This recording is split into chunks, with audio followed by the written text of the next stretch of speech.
The origins of the group, the advantages of dual lead vocals, and the Cars' unique working relationship, plus rare live recordings when Retro Rock returns.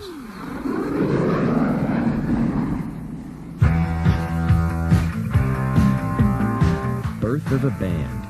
Ric Ocasek meets Ben Orr. I had a band in Ohio, somewhere, probably Cleveland, Ohio, and I just met him through friends in it, and he basically was singing me some songs on acoustic guitar, and I loved his voice so much. I just asked him if he would be in that particular band, and at that point in time, he actually played keyboards. I mean, he played guitar was his main instrument, but he was playing, in this particular band, he played keyboards because I had a bass player. So he played keyboards and sang. And it wasn't until like a few years later that he decided, hey, I think I'll try the bass. And then he's been on bass ever since. Ben Orr. Rick and I have always gotten along, especially musically. We're good friends as well, but probably the reason why we kept playing together so long is strictly because of the music.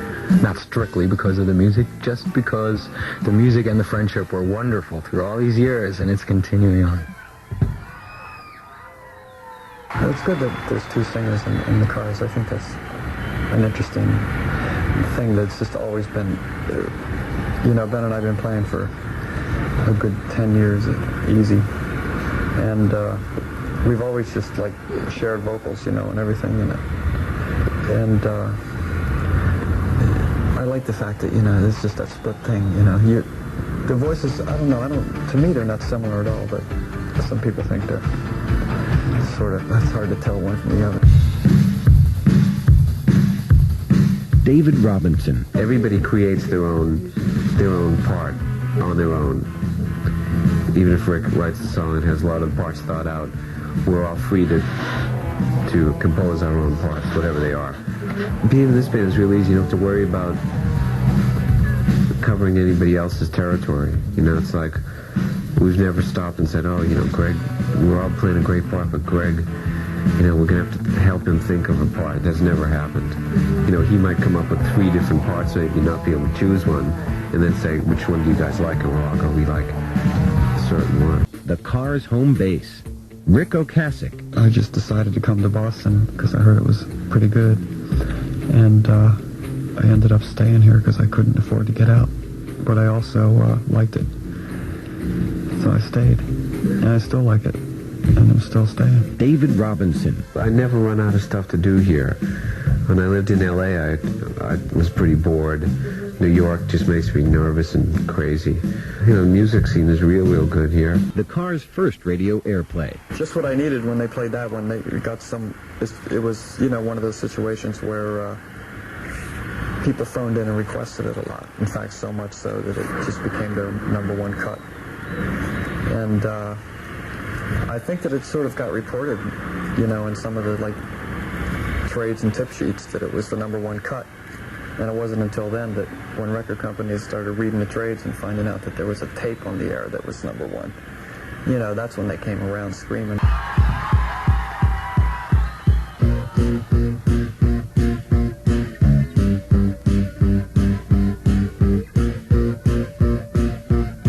The first tour was long and grueling, and it was, in some places, still small clubs. In some places it was, you know, it didn't get to the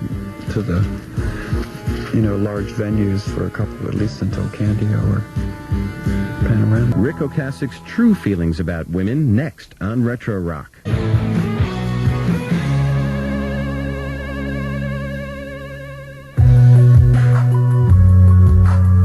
Ric Ocasek. I was reading this review actually on the record. Someone mentioned that I was a woman hater. And something couldn't be actually more opposite than that. If anything, I feel like I have a good understanding of women. At least, if it's anything, you know, it's men that I have trouble with. You know, dealing with those attitudes of that. You know, I'm more sympathetic, I think. And really, in a lot of my songs, you know, that are women-oriented, I'm basically saying, you know, you should look at how you're getting screwed over, or whatever word I can use on the radio. you know, because you're getting taken advantage of. In our next hour, Retro Rock looks at the Cars on Tour, their own recording studio, creativity, deep thoughts, and more live recordings. Retro Rock.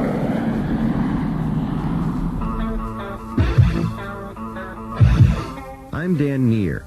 In the first hour, we heard the origin of the Cars, from Ohio to Boston and beyond.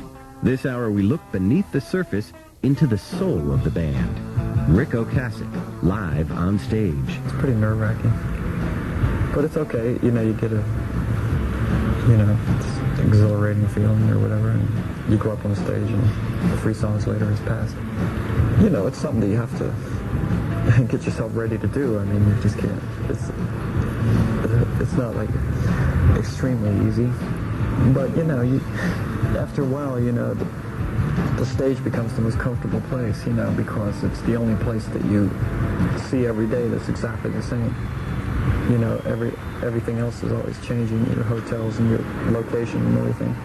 But the stage always looks the same, and so when you get up there, you actually feel like that's where you're home. I do try to keep it light, I really do, and I don't get like hung up on the success of it, or, you know, I don't get prodded by numbers, and, you know, I just try to, I'm sort of, I don't know that I'm so even keel on the inside as I am on the out, you know. I think to some people I appear just sort of calm and level, but I think maybe on the inside I often wonder if I'm like actually gonna like lose it or go over the edge.